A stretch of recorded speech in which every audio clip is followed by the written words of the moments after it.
काल की पोल खोल दी जिसने, प्रकट किए अध्यात्म के राज, पूर्ण परमेश्वर स्वयं मिले थे जिनको। आखिर कौन थे वो संत गरीबदास? क्या थे वो कोई दिव्य पुरुष या थे वह कोई साधारण इंसान? कैसे बन गया एक 13 साल के बालक द्वारा रचित ग्रंथ मानव समाज के लिए वरदान? क्या कोई ऐसा भी हो सकता है जिसने परमात्मा के दर्शन किए हों? कौन थे वो संत जिन्होंने अपने सत ज्ञान से संसार की नींव हिला दी? एक ग्रंथ जिसकी वाणी आज संसार को मोक्ष का मार्ग दिखा रही है। तो चलिए आपको ले चलते हैं संत रामपाल जी महाराज जी के सानिध्य में, संत गरीबदास जी महाराज जी के बोध दिवस के उपलक्ष्य में करवाए गए विशाल समागम में। नमस्कार, सत श्री अकाल, आदाब। मैं दीपशिखा अपने सहयोगी जनक चंद जी के साथ आप सभी का ऐसे न्यूज की इस खास पेशकश में हार्दिक स्वागत करती हूँ। दर्शकों, आज हम मौजूद हैं पंजाब के फतेहगढ़ साहिब रोड पे स्थित खमाणों आश्रम में, जहाँ संत रामपाल जी महाराज जी के सानिध्य में संत गरीबदास जी महाराज जी के बोध दिवस के उपलक्ष्य में विशाल भंडारे का आयोजन करवाया जा रहा है। दर्शकों, कबीर जी की एक वाणी है, कहे कबीर पुकारे के दो बात लख ले, एक साहिब की बंदगी व भूखों को कुछ दे। कि कहते मनुष्य जीवन में दो चीजें बहुत जरूरी है, एक तो आप भूखों को भोजन करवाए और दूसरा उस साहिब उस परमात्मा की बंदगी को करे। जी दीपशिखा, इस भंडारे का जिसका आप जिक्र कर रहे हैं, यहाँ सिर्फ गरीबदास जी महाराज जी के 3 दिवसीय अमर ग्रंथ का पाठ ही नहीं हो रहा है, अपितु समाज सुधार के कई अन्य कार्य भी हो रहे हैं।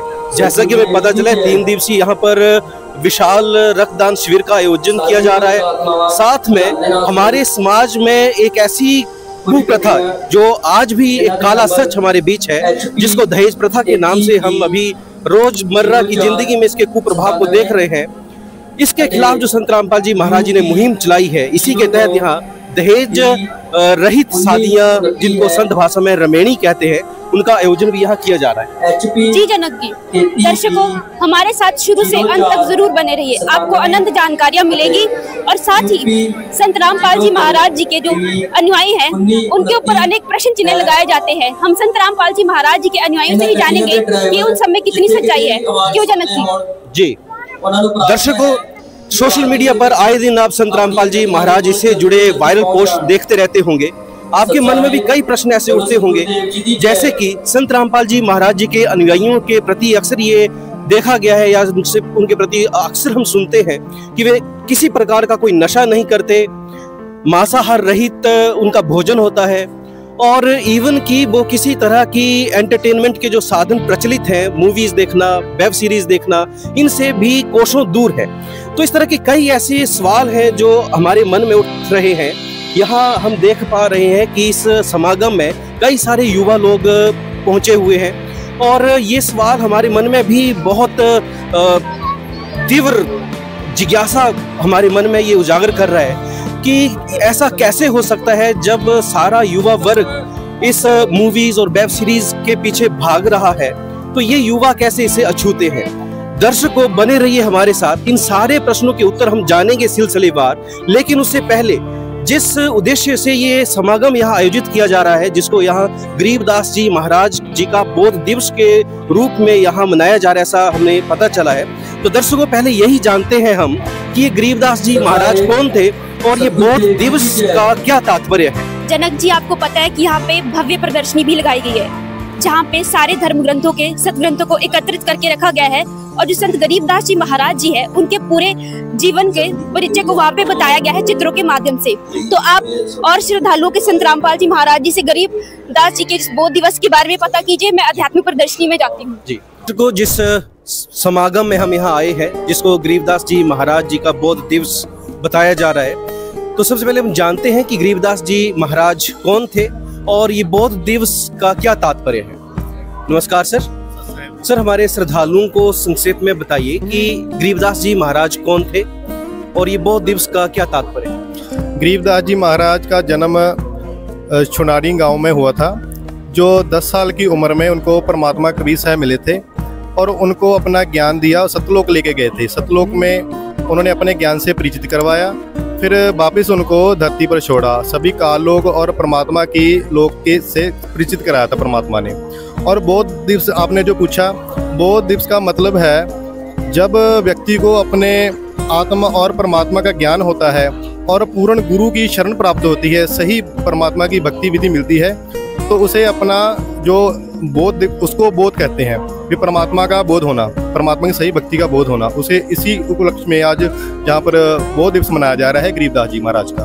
बहुत रोचक बात आपने बताई, दर्शकों और विस्तार से जानते हैं। सर थोड़ा और विस्तार से बताइए कि जो आप ये परमात्मा के मिलने का प्रकरण बता रहे हैं, क्या है ये वास्तव में, और थोड़ा विस्तार से हमारे दर्शकों को क्लियर करें सर। जैसे जब गरीबदास जी महाराज 10 वर्ष के थे तब अपनी गायों को चरा रहे थे, उनके साथ और भी गौवाले थे जो गायों का गायें चरा रहे थे। दोपहर का भोजन खा रहे थे तब परमात्मा सह शरीर कबीर साहब जिंदा महात्मा के रूप में धरती पर प्रकट हुए, और जब वो गरीबदास जी के महाराज के पास गए तो सभी ग्वालों ने कहा महाराज आप भी हमारे साथ भोजन करिए। फिर परमात्मा ने कहा कि मैं तो सतलोक से अपना भोजन करके आया हूँ, और फिर ग्वालों ने कहा कि महाराज आपको दूध तो पीना ही पड़ेगा। फिर परमात्मा ने कहा भी मैं तो कुंवारी गायों का दूध पीता हूँ, अगर आप पिला सकते हो तो मैं सहर्ष स्वीकार करूँगा। फिर और उसके बाद जब परमात्मा ने गरीबदास जी को सतलोक लेके गए, और सारी वो लीला आज इस प्रदर्शनी में विस्तार से दिखाई गई है। तो इस समय हम मौजूद है आध्यात्मिक प्रदर्शनी में। ये आध्यात्मिक प्रदर्शनी संत गरीबदास जी महाराज जी के बोध दिवस के उपलक्ष्य में लगाई गई है। हम जानेंगे कि ऐसी कौन कौन सी घटनाएं हैं जो गरीबदास जी महाराज जी के बोध दिवस के समय हुई थी। इस समय हमारे साथ बहुत से जो श्रद्धालु जन भी है वो भी हमारे साथ जुड़ चुके हैं, उन्हीं से उन घटनाओं के बारे में जानेंगे। नमस्कार मैम। नमस्कार जी। मैम आप हमें बताएगी जो प्रदर्शनी लगाई गई है इसमें क्या खास बताया गया है? जी हाँ, हम बताएंगे, आइए हमारे साथ। जहाँ आप देख सकते हो कि संत गरीबदास जी महाराज जी को कबीर परमेश्वर जी स्वयं सतलोक से आकर मिले और अपना ज्ञान बताया। जैसे कि हम यहाँ फ्लैक्स के द्वारा देख सकते हैं कि गरीबदास जी महाराज जी अपने खेतों में गायें चराने जाया करते थे। वहीं कई ग्वालों के साथ एक दिन गरीबदास जी महाराज जी गए, जबकि उनकी 10 वर्ष की आयु थी। उनको स्वयं कबीर परमेश्वर जी जिंदा बाबा के रूप में आके मिले और अपना ज्ञान बताया। उन्होंने एक, यहाँ आप देख सकते हो, एक कुंवारी बछिया लाने को कहा। फिर गरीबदास जी महाराज जी ने एक कुंवारी बछिया लाया, जिसके दूध को स्वयं कबीर परमेश्वर जी ने, आप जहाँ देख सकते हो, पहले आप ग्रहण किया उस दूध को, फिर वही दूध यहाँ आप देख सकते हो कि गरीबदास जी महाराज जी को दिया। वही दूध जो जिंदा बाबा रूप में कबीर परमेश्वर जी ने पिया था, उस दूध को गरीबदास जी महाराज जी ने भी पिया। आगे आप आइए, यहाँ आप देख सकते हो दूध पीने के बाद स्वयं कबीर परमेश्वर जी जो जिंदा बाबा रूप में आए थे, गरीबदास जी महाराज जी को अपना ज्ञान समझाया और सभी लोगों में लेकर गए। यहाँ आप देख सकते हो कि धर्मराय के लोक में लेकर गए, जहाँ धर्मराय जी कबीर परमेश्वर जी के सामने अपने सिंहासन को छोड़ दिया और हाथ जोड़कर उनसे विनती करने लगे कि आप सिंहासन पर विराजिए। तभी कबीर परमेश्वर जी ने धर्मराय को कहा कि जिंदा के गरीबदास जी का आप खाता निकालिए। जैसे हमारे कर्मों का लेखा जोखा धर्मराय के पास होता है, ऐसे ही वो कर्मों का लेखा निकाला। वही यहाँ आप देख सकते हो, वो कर्मों के लेखे में से एक पेज गरीबदास जी महाराज जी के कर्मों का था। वो जिंदा रूप बाबा कबीर परमेश्वर जी ने उस पेज को फाड़ दिया। इससे पता चलता है कि स्वयं कबीर परमेश्वर जी ही हमारे कर्मों के लेखे को खत्म कर सकते हैं। आगे आइए, फिर कबीर परमेश्वर जी जो जिंदा बाबा रूप में आए थे, गरीबदास जी महाराज जी को सतलोक लेकर गए, वहां का नजारा दिखाया। और जब सिंहासन पर विराजमान कबीर परमेश्वर जी को गरीबदास जी महाराज जी ने देखा तो उनके मन में आया कि ये जिंदा बाबा जी जो पृथ्वी से मेरे साथ आए हैं, क्या ये इनके सेवक हैं? तभी कबीर जिंदा बाबा के रूप में आए। जो कबीर परमेश्वर जी सिंहासन में विराजमान थे, वो जिंदा बाबा के रूप के ऊपर चवर करने लगे और जिंदा बाबा रूप जी सिंहासन पर विराजमान हो गए। यह देखकर गरीबदास जी महाराज जी ने पूछा कि हे महात्मा, हे मालिक, आपकी महिमा आप ही जान सकते हो, मैं तुच्छ जीव आपकी महिमा को नहीं जान सकता। कृपा आप मुझे अपनी महिमा बताइए। तभी आगे आप देख सकते हो, तभी कबीर परमेश्वर जी जिंदा बाबा रूप में समा गए और जो चबर स्वयं ही चलने लगा। आगे आप देख सकते हो, जब गरीबदास जी महाराज जी सतलोक लेकर गए कबीर परमेश्वर जी, तभी गांव वाले लोग दुखी हो गए कि उस जो संत ने दूध पिलाया, जादू मंत्र का किया हुआ दूध गरीबदास जी ने पिया और उनकी मृत्यु हो गई। ये सोच के उन्होंने मृत्युशैया पर गरीबदास जी महाराज जी को बिठा दिया। तभी अग्नि लगाने ही लगे थे, अचानक कबीर परमेश्वर जी ने, आगे आप देख सकते हो, यहाँ फ्लैक्स के द्वारा देख सकते हो कि कबीर परमेश्वर जी ने तभी एकदम से गरीबदास जी महाराज जी की आत्मा को प्रवेश कर दिया और गरीबदास जी महाराज जी अचानक उठ खड़े हुए। जब गरीबदास जी को परमात्मा सतलोक लेके गए थे तो गरीबदास जी के अंतःकरण में परमात्मा ने पूरी वाणी, जो अमर वाणी है, पूरा ज्ञान है, वो उनके अंतःकरण में फिट कर दिया।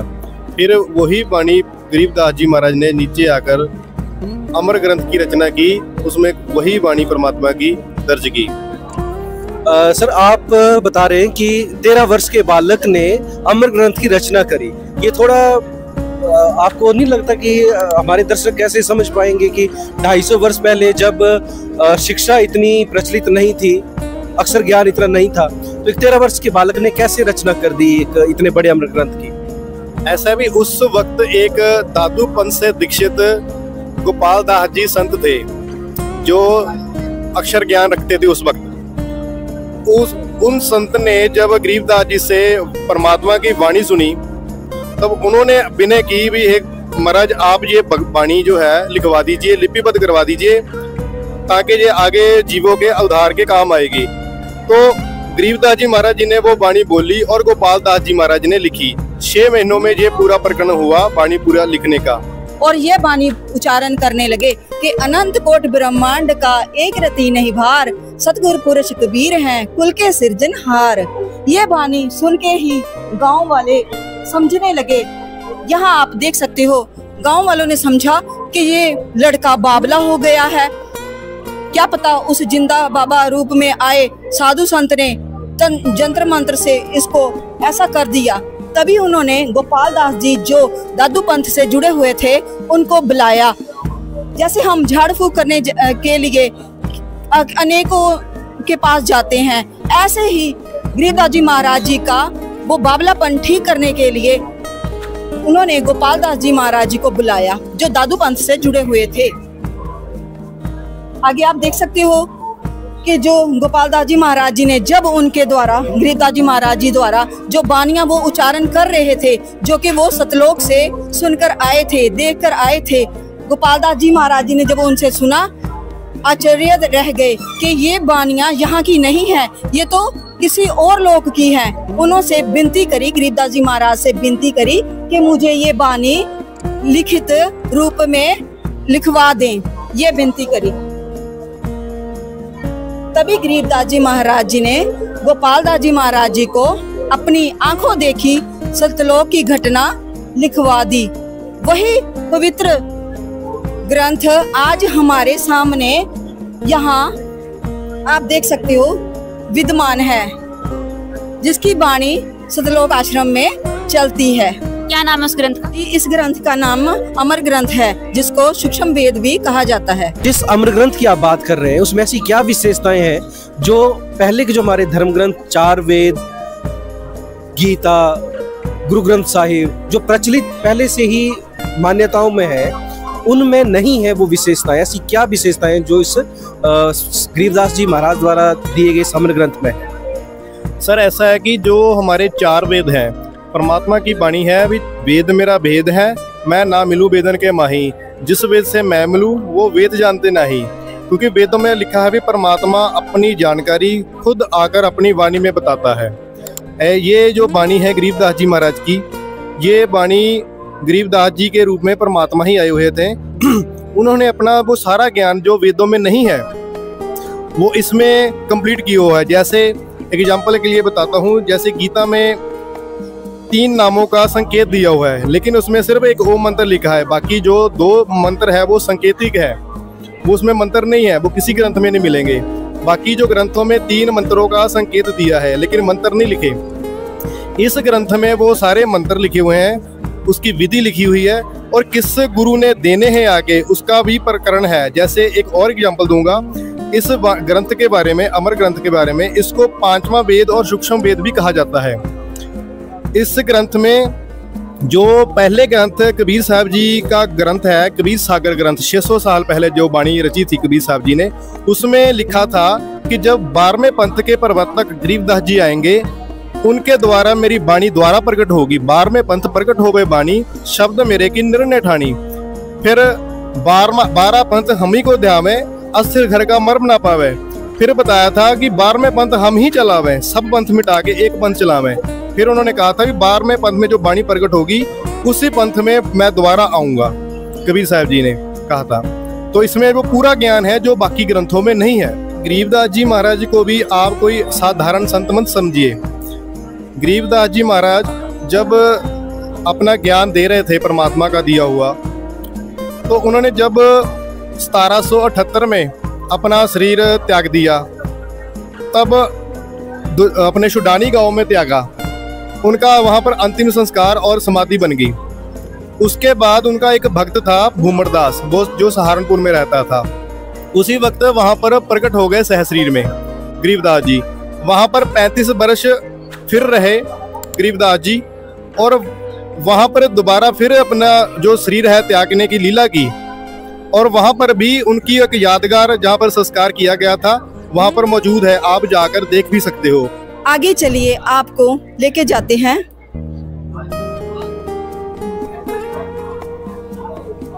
ये हम यहाँ देख सकते हैं कि गरीबदास जी महाराज जी बलराम जी के घर माता रानी की कोख से उन्होंने जन्म लिया। 61 वर्ष की आयु के बाद 1778 में उन्होंने शरीर त्यागा, जिनकी यादगार में ये चबूतरा वहाँ बनाया गया हुआ है। फिर उनके एक शिष्य भूमड़ नाम के शिष्य सेवक थे, जिनके पास 1778 में उन्होंने 35 वर्ष रहे और 1813 में फिर से शरीर त्यागा और उनकी यादगार में वहाँ एक सहारनपुर में चबूतरा बनाया गया हुआ है। तो जैसा कि भाई बता रहे हैं कि अमर ग्रंथ साहिब में सर्व धर्म ग्रंथों का प्रमाण है और जो वेदों में ज्ञान रह गया था वो इस अमर ग्रंथ में पाया जाता है। संत गरीबदास जी महाराज उसका संकलन किया है और इसलिए उसको सूक्ष्म वेद और पंचम वेद कहा गया है।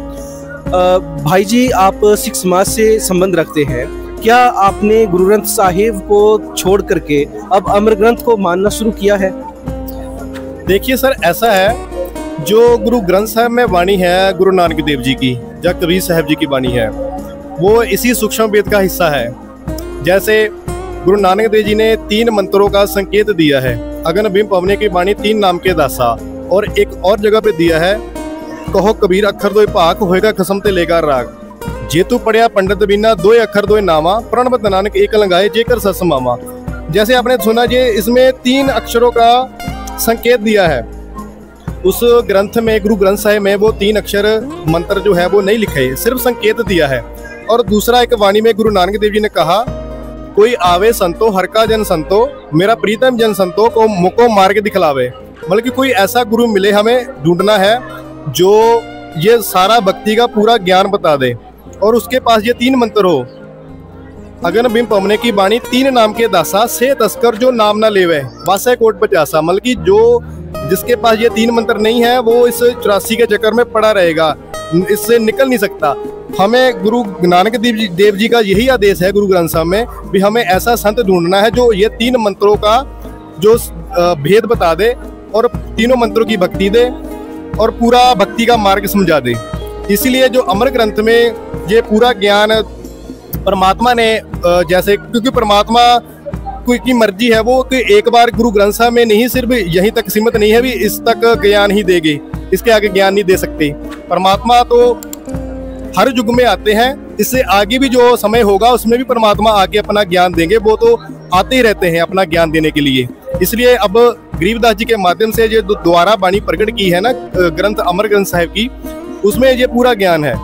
इसलिए हम अब ये पूरी भक्ति कर रहे हैं और गुरु ग्रंथ साहिब में जो लिखा है उसके आधार से ही कर रहे हैं। हमको यहाँ पर आके पूर्ण वो मंत्र मिले हैं, 3 मंत्रों का ज्ञान जानकारी मिली है, तो हम वही भक्ति कर रहे हैं जो गुरु नानक देव जी ने की है।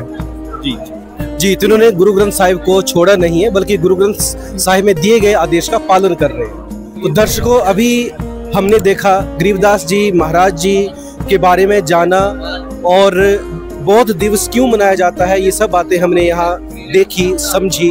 अब आगे बढ़ते हैं और पंडाल की तरफ चलते हैं, संत रामपाल जी महाराज जी के अनुयायियों से मिलते हैं। और जैसा कि हमने इस रिपोर्टिंग के प्रारंभ में कुछ प्रश्न उठाए थे कि संत रामपाल जी महाराज जी के अनुयायियों के व्यवहार के प्रति, उनके विचारों के प्रति जो हमने सुना है, क्या वास्तव में वैसा है भी, या ये मात्र सुनी सुनाई बातें हैं। तो चलिए आगे बढ़ते हैं और संत रामपाल जी महाराज जी के अनुयायियों से बातचीत करते हैं, उनसे रूबरू होते हैं और पड़ताल करते हैं कि कितनी सत्यता है उनके बारे में जो हमने सुना है उसमें। तो दर्शकों, ये थी आध्यात्मिक प्रदर्शनी की एक झलक। अब हम पंडाल की तरफ जाएंगे और जानेंगे ऐसे प्रश्नों को जो हमसे वेरियस सोशल मीडिया प्लेटफॉर्म पे पूछे जाते हैं। क्या उनके सही जवाब संत रामपाल जी महाराज जी के अनुयायी दे पाएंगे या नहीं। दर्शकों, इस एपिसोड में हमने आपको महान संत गरीबदास जी महाराज जी के बारे में जानकारी दी। अगले एपिसोड में हमारे रिपोर्टर्स संत रामपाल जी महाराज जी के अनुयायियों के बीच में जाएंगे और उनसे उन महत्वपूर्ण प्रश्नों पर चर्चा करेंगे जो अक्सर हमारे विभिन्न सोशल मीडिया प्लेटफॉर्म्स संत रामपाल जी महाराज जी के बारे में पूछे जाते हैं। देखते रहिए ऐसे न्यूज हिमाचल प्रदेश।